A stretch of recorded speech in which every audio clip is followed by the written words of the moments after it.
사도신경으로 우리의 신앙을 고백하며 새벽 예배를 하나님께 올려드리겠습니다.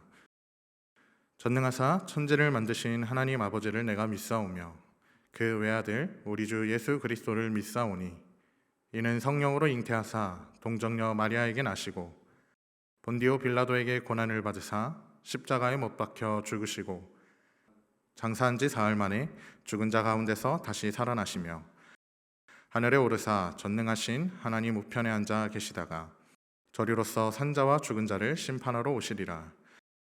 성령을 믿사오며 거룩한 공예와 성도가 서로 교통하는 것과 죄를 사하여 주시는 것과 몸이 다시 사는 것과 영원히 사는 것을 믿사옵나이다. 아멘.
오늘 하나님께서 우리에게 주신 말씀은 고린도전서 3장 16절에서 4장 5절까지의 말씀입니다.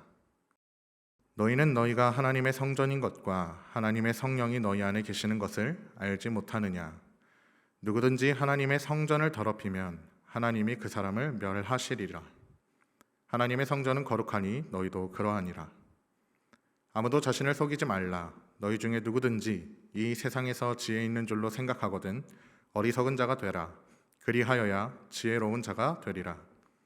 이 세상 지혜는 하나님께 어리석은 것이니 기록된 바 하나님은 지혜 있는 자들로 하여금 자기 꾀에 빠지게 하시느니라 하였고 또 주께서 지혜 있는 자들의 생각을 헛것으로 하신다 하셨느니라. 그런즉 누구든지 사람을 자랑하지 말라. 만물이 다 너희 것임이라. 바울이나 아볼로나 게바나 세계나 생명이나 사망이나 지금 것이나 장래 것이나 다 너희의 것이요 너희는 그리스도의 것이요 그리스도는 하나님의 것이니라. 사람이 마땅히 우리를 그리스도의 일꾼이요 하나님의 비밀을 맡은 자로 여길지어다. 그리고 맡은 자들에게 구할 것은 충성이니라. 너희에게나 다른 사람에게나 판단받는 것이 내게는 매우 작은 일이라. 나도 나를 판단하지 아니하노니 내가 자책할 아무것도 깨닫지 못하나 이로 말미암아 의롭다함을 얻지 못하노라. 다만 나를 심판하실 이는 주시니라. 그러므로 때가 이르기 전 주께서 오시기까지 아무것도 판단하지 말라. 그가 어둠에 감추인 것들을 드러내고 마음의 뜻을 나타내시리니 그때에 각 사람에게 하나님으로부터 칭찬이 있으리라. 아멘. 함께 기도하겠습니다. 하나님 감사합니다. 오늘도 생명 주셔서 주님 앞에 나와 하루를 시작하게 하심에 감사합니다. 오늘 이 시간 가운데 말씀을 들을 때에 듣는 길을 열어주시고 하나님의 말씀을 깨달을 수 있는 지혜를 허락하여 주옵소서. 믿음은 들음에서 난다고 말씀하셨사오니 이 말씀을 통하여 우리가 더욱더 그리스도 안에서 성숙한 신앙으로 자라날 수 있도록 주님 인도하여 주옵소서. 감사드리며 예수님의 이름으로 기도드립니다. 아멘. 오늘은 우린 교회잖아라는 제목으로 함께 하나님의 말씀을 나누려고 합니다. 최근에 전 세계적으로 엄청난 화제를 일으켰던 작품 하나가 있습니다. 그 작품에서 등장하는 대화가 있는데요. 우린 깐부잖아 라는 말 혹시 들어보셨습니까? 이 대사가 그 드라마 이후에 엄청나게 유행을 했습니다. 깐부가 뭔지는 이 드라마의 대사 속에서 그 의미를 생각해 볼 수 있습니다. 깐부끼리는 네 거, 내 거 없는 거야 라는 대사가 등장합니다. 깐부는 친구라는 표현으로 단순히 설명되는 것이 아닙니다. 깐부가 되기로 약속한 사람들 사이에서는 내 것이 네 것이고 네 것이 내 것이 내 것이다 라는 것입니다. 네 거, 내 거가 따로 없다는 말입니다. 그만큼 완전히 하나가 되는 관계가 바로 깐부라는 것입니다. 그 장면이 왜 이렇게 많은 사람들에게 울림을 주었을까요? 왜 이것이 이렇게 유행하게 되었을까요? 어쩌면 우리가 마음 깊은 곳에 네 거, 내 거가 없는 사이, 완전히 하나 된 또 한편인 사이, 그러한 공동체와 관계를 사람들이 원하고 있을 거다라는 생각을 제가 해보았습니다. 저는 이 깐부라는 단어를 들었을 때 교회 공동체가 생각났습니다. 교회란 예수 그리스도 안에서 하나가 된 사람들의 공동체입니다. 우리 모두는 그리스도 안에서 네 거, 내 거 없이 함께 살아가는 사람들이 모인 공동체입니다. 하지만 오늘 우리가 읽고 있는 고린도 교회를 보면 깐부는커녕 파가 나눠지고 서로 싸우는 모습을 볼 수 있습니다. 그들은 나는 바울의 파야, 나는 아볼로의 파야, 나는 게바의 편이야, 이렇게 같은 교회라는 공동체 안에서 편을 가르고 자기 편이 더 낫다라면서 싸우고 있습니다. 서로 깐부가 되어야 할 사람들이 서로 적이 되어 있는 모습입니다. 애석하게도 3장의 소제목은 하나님의 동역자로 시작하고 있습니다. 바울이 바로 이 문제를 본문에서 너희는 하나님의 다 같은 동역자잖아, 그런데 왜 지금 이러고 있는 거야? 라고 묻는 것입니다. 바울이 떠나고 나서 이 교회에게 여러 문제들이 생기게 됩니다. 그 중 하나가 바로 파벌 싸움이었습니다.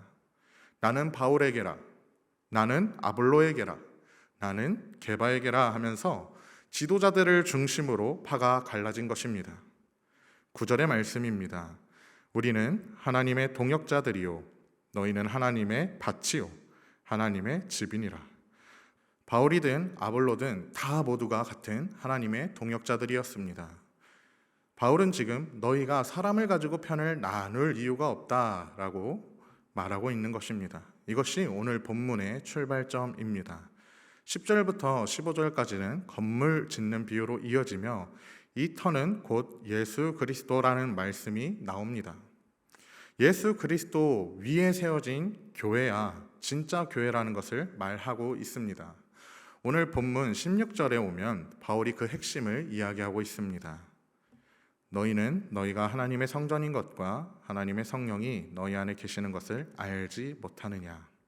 바울은 지금 집 짓는 이야기를 하다가 갑자기 성전 이야기를 꺼내고 있는데 이것은 우연이 아닙니다.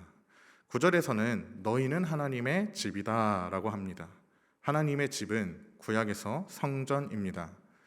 바울은 하나님이 임재하시는 곳이 이제는 돌로 만들어진 건물이 아니라 너희 한 사람 한 사람이라는 것을 말하고 있는 것입니다. 굉장히 놀라운 선언입니다. 구약에서 성전이 어떤 곳이었는지 생각해 보면 이스라엘의 백성에게는 성전은 그냥 단순한 예배의 장소가 아니라 하나님이 실제로 거하시는, 하나님이 임재하시는 장소였습니다. 솔로몬이 성전을 지을 때는 7년이라는 시간이 걸렸고 금과 은과 최고의 재료들을 아낌없이 썼습니다. 성전이 완공되던 날 하나님의 영광이 구름처럼 성전에 가득 찼다고 역대하에는 기록하고 있습니다. 그리고 그 성전에 들어갈 수 있는 사람도 아무나 들어가는 것이 아니라 굉장히 제한적이었고 지성소는 대제사장만 1년에 딱 한 번 들어갈 수 있던 곳이었습니다. 그만큼 성전이라는 곳은 굉장히 거룩하고 특별한 공간입니다. 그런데 아시다시피 예수님께서 십자가에 달리시던 순간 성전의 휘장이 위아래로 찢어지면서 이제 하나님과 우리 사이를 막고 있던 그 거대한 장벽이 사라지게 된 것입니다. 성령 하나님이 이제 특별한 건물에만 거하시는 것이 아니라 예수를 믿는 우리 한 사람 한 사람 안에 오시며 우리가 하나님이 거하시는 성전이 되었다는 것입니다. 그렇다면 내가 하나님의 성전이라면 나를 대하는 태도 또한 달라지게 됩니다. 내 스스로를 함부로 여기지 않게 됩니다. 그리고 내 옆에 있는 사람들 또한 하나님이 거하시는 성전이라는 것을 깨닫게 된다면 그 사람을 대하는 태도 또한 신중하고 조심스러워질 수밖에 없습니다. 17절 말씀을 함께 보겠습니다. 누구든지 하나님의 성전을 더럽히면 하나님이 그 사람을 멸하시리라. 하나님의 성전은 거룩하니 너희도 그러하니라. 여기서 더럽히면에 사용된 헬라어는 프데이로라는 단어인데 이게 단순히 불결하게 만든다라는 게 아니라 그 안의 의미가 파괴한다, 망가뜨린다라는 뜻을 포함하고 있습니다. 그러니까 교회 공동체 안에서 파벌을 만들고 분쟁을 일으키고 갈라놓게 하는 것이 바로 그것이 하나님의 성전을 파괴하는 행위다라는 것을 의미하는 것입니다. 이 말씀의 핵심은요, 경고보다 그 뒤에 있는 선언에 있습니다. 하나님의 성전은 거룩하니 너희도 그러하니라. 너희가 거룩하다라는 뜻입니다. 너희가 성전이니까 거룩하다라는 것입니다. 이건 하나님이 우리에게 붙여주신 정체성입니다. 우리가 거룩함을 획득하는 것이 아니라 하나님이 우리를 거룩하다라고 선언하시는 것입니다. 그러니까 오늘의 말씀은 하나님의 성전답게 그 정체성에 맞게 살아내야 한다라는 말씀입니다. 18절에는 이런 말씀이 나옵니다. 아무도 자기를 속이지 말라. 너희 중에 누구든지 이 세상에서 지혜 있는 줄로 생각하거든 미련한 자가 되어라. 그리하여야 지혜로운 자가 되리라. 당시 고린도 교회는요, 그리스도의 문화의 영향을 강하게 받은 도시였습니다. 그리스 사람들이 철학과 수사학, 그러니까 말을 잘하고 논리적으로 설득을 잘하는 그 능력을 최고로 쳤습니다. 그래서 고린도 성도들 또한 그 세상의 기준과 가치로 지도자들을 평가했습니다. 아볼로는 말을 잘한다더라. 바울은 조금 덜 하더라. 이런 식으로 말입니다. 세상의 지혜와 기준을 교회로 끌어와서 하나님의 일꾼들을 줄 세우고 있었던 모습을 볼 수 있습니다. 바울은 그것을 정면으로 반박하고 있습니다. 그 세상의 기준에 지혜를 붙잡고 있으면 진짜 지혜에서 멀어진다는 것을 이야기합니다. 19절에 보시면 이 세상 지혜는 하나님께 어리석은 것이라고 직접 말하고 있고 20절에는 시편 말씀을 인용하면서 주께서 지혜 있는 자들의 생각을 헛것으로 아신다라고 말하고 있습니다. 교회 공동체 안에서 세상의 논리로 사람을 평가하고 편을 가르는 것이 그것이 얼마나 어리석은 짓인지를 바울이 말하고 있는 것입니다. 그리고 21절부터 22절까지의 말씀을 보면 놀라운 선언이 하나 더 등장합니다. 그런즉 누구든지 사람을 자랑하지 말라. 만물이 다 너희 것임이라. 바울이나 아볼로나 게바나 세계나 생명이나 사망이나 지금 것이나 장래 것이나 다 너희의 것이요 나는 누구의 파다 하면서 누군가에게 얽매여서 그것 하나를 붙잡고 있는데 바울이 뭐라고 하냐면요, 바울이 너희의 것이야, 아볼로도 너희의 것이야, 게바도 너희의 것이야, 세계도 너희의 것이야, 생명도 사망도 현재도 미래도 다 너희의 것이다 라고 이야기합니다. 왜냐하면 23절에 너희는 그리스도의 것이요 그리스도는 하나님의 것이니라. 그리스도 안에 있는 사람들은 그리스도가 가지고 있는 모든 것을 함께 누리는 사람들입니다. 그러니까 고린도 교회 성도들이 파벌을 만들어서 서로 싸우는 게 얼마나 어리석은 짓입니까? 이미 하나님께서는 우리에게 모든 것을 다 주셨고 그들은 이미 모든 것을 얻은 다 가진 사람들이 아주 작은 것 하나하나를 가지기 위해서 서로 치고받고 싸우고 있는 것입니다. 4장에서 바울이 지도자들의 정체성을 대해서 이렇게 말합니다. 사람이 마땅히 우리를 그리스도의 일꾼이요 하나님의 비밀을 맡은 자로 여길지어다. 여기서 일꾼이라고 번역된 헬라어가 휘페레타이입니다. 이 단어가 어디서 온 것이냐면 갤리선, 우리 배 밑바닥에서 노를 젓는 노예를 가리키는 단어입니다. 배의 선장도 아닙니다. 향해사도 아닙니다. 배의 맨 아래층에서 선장이 명령하는 대로 노를 젓는 사람들을 뜻합니다. 자신의 판단대로 노를 젓는 것이 아닙니다. 배가 어디로 갈지를 결정하는 것 또한 아닙니다. 그냥 주인이 시키는 대로 맡겨진 자리에서 노를 젓는 사람들이라는 것입니다. 바울이 지금 자기 자신을 이렇게 표현하고 있습니다. 나 바울도 그냥 남들과 똑같이 배 밑에서 노를 젓는 한 사람일 뿐이다. 그러니까 고린도 교회 성도들이 나를 가지고 팔을 만들고 자랑하는 게 얼마나 어리석느냐라고 말하는 것입니다. 동시에 이 단어에는 굉장히 중요한 메시지가 담겨 있습니다.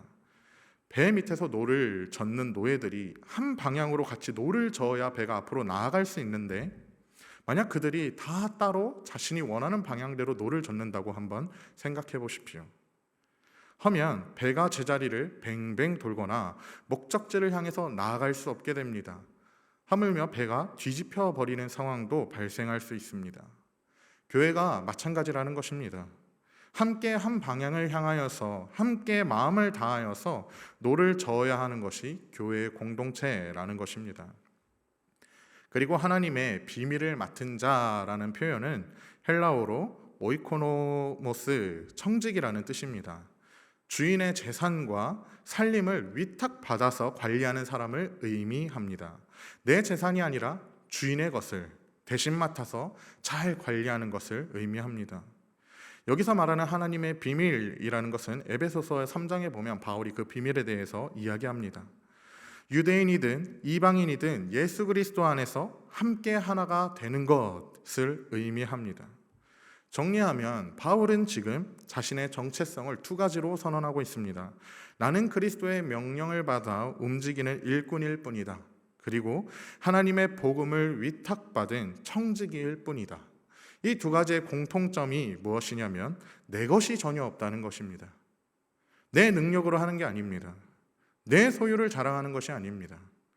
주인이 맡겨 주신 것을 주인의 뜻대로 하는 것, 그것이 바울이 이해하고 있는 자기의 모습입니다. 그러면 그러한 일꾼들에게 요구되는 것이 무엇일까요? 2절입니다. 그리고 맡은 자들에게 구할 것은 충성이니라. 능력이 아닙니다. 어떠한 인기도 아닙니다. 사람들의 인정도 아니고 실력도 아닙니다. 말을 잘하는 것도 아닙니다. 충성이라는 것은 생각했을 때 굉장히 단순해 보이지만 굉장히 어려운 것입니다. 오늘 내가 맡겨진 자리에서 묵묵히 해야 할 일을 최선을 다하여 성실히 임하는 것입니다. 누가 볼 때만 하는 것이 아니라 보지 않아도 칭찬을 받든지 안 받든지, 누군가가 나를 주목하든지 주목하지 않든지 그냥 나에게 맡겨진 것, 주인이 나에게 맡긴 것을 성실히 임하는 것이 바로 충성입니다. 고린도 성도들이 아볼로는 말을 잘한다, 바울은 부족하다, 그러면서 실력과 화려함으로 줄을 세우고 있었습니다. 그리고 바울은 말하는 겁니다. 하나님이 일꾼에게 요구하시는 것은 그것이 아니다. 세상의 기준이 아니다. 바로 충성이다. 화려해 보이는 것이 아니라 맡겨진 자리에서 최선을 다하여 나에게 맡겨진 노를 젓는 것, 함께 하나가 되는 것, 그게 하나님이 보시는 기준이라는 것입니다. 3, 4절에 굉장히 중요한 말씀이 나옵니다. 너희에게나 다른 사람에게나 판단받는 것이 내게는 매우 작은 일이라. 나도 나를 판단하지 아니하노니 내가 자책할 아무것도 깨닫지 못하나 이로써 의롭다함을 얻지 못하노라. 나를 판단하실 이는 주시니라. 지금 굉장히 담대한 고백을 하고 있어요. 너희가 나를 어떻게 평가든지 나는 그 평가에 대해서 관심이 없다. 심지어 나 자신마저도 나 스스로를 판단하지 않아 라고 이야기합니다. 왜냐하면 내가 스스로 양심에 거리끼는 것이 없다고 해도 그것이 내가 옳다라고 말할 수 없다라는 것입니다. 사람의 양심은 완전하지 않습니다. 모두가 내가 스스로 잘하고 있다라고 생각해도 하나님 앞에서는, 하나님의 기준 앞에서는 그 사실이 아닐 수도 있습니다. 반대로 내가 스스로 부족하다고 여기고 내가 스스로 연약하다고 여겨도 하나님이 보시기에는 충분히 충성스러운 것일 수 있습니다. 그러니까 바울은 나를 향한 최종의 평가는 내게도 없고 사람들에게도 없고 오직 주님에게만 있다는 것입니다. 나를 판단하신 이는 주시니라. 이 한 문장이 바울이 사람들의 시선 속에서 평가 속에서 흔들리지 않을 수 있었던 이유입니다. 그래서 5절에 이런 결론이 나옵니다. 그러므로 때가 이르기 전 곧 주께서 오시기까지 아무것도 판단하지 말라. 그가 어둠에 감추인 것들을 드러내고 마음의 뜻을 나타내시리니 그때에 각 사람에게 하나님께로부터 칭찬이 있으리라. 고린도 교회는 완벽한 공동체가 아니었습니다. 서로 싸우고 편을 나누고 사람들을 평가했습니다. 그럼에도 불구하고 바울은 그들을 향해서 너희는 하나님의 성전이다 라고 말하고 있습니다. 우리도 함께 살아가다 보면 혹여나 생각이 달라서 갈등이 생기기도 합니다. 때로는 서로를 판단하고 내 편과 내 편을 나누고 싶어질 때가 생긴다고 하면, 그러나 우리가 기억해야 할 것은 그럴 때마다 오늘의 말씀처럼 나는 하나님의 성전이다, 너는 그리스도의 것이다 라는 말씀을 기억해야 합니다. 내 생각과 다르다고 밀어내야 할 사람이 아니라 하나님이 거하시는 거룩한 성전으로 바라보고 함께 하나님의 나라를 세워가는 동역자로 바라보는 시선이 우리에게 필요한 것입니다. 우리는 모두가 그리스도의 일꾼입니다. 또한 하나님 나라의 귀한 동역자들입니다. 그러므로 서로를 소중히 여기며 우리의 선장 되시는, 우리의 길을 인도하시는 주님의 말씀에 귀를 기울이고 우리 모두가 같은 말, 같은 마음, 같은 뜻으로 온전히 하나 되어서 한 방향을 향하여서 함께 힘차게 노를 저어가는 사랑의 공동체로 세워져야 합니다. 우리는 교회입니다. 우리는 성전입니다. 우리 함께 주기도문 하심으로 오늘 예배를 마치겠습니다. 하늘에 계신 우리 아버지여, 이름이 거룩히 여김을 받으시오며 나라가 임하시오며 뜻이 하늘에서 이루어진 것 같이 땅에서도 이루어지이다. 오늘 우리에게 일용할 양식을 주시옵고 우리가 우리에게 죄 지은 자를 사하여 준 것 같이 우리 죄를 사하여 주시옵고 우리를 시험에 들게 하지 마시옵고 다만 악에서 구하시옵소서. 나라와 권세와 영광이 아버지께 영원히 있사옵나이다. 아멘.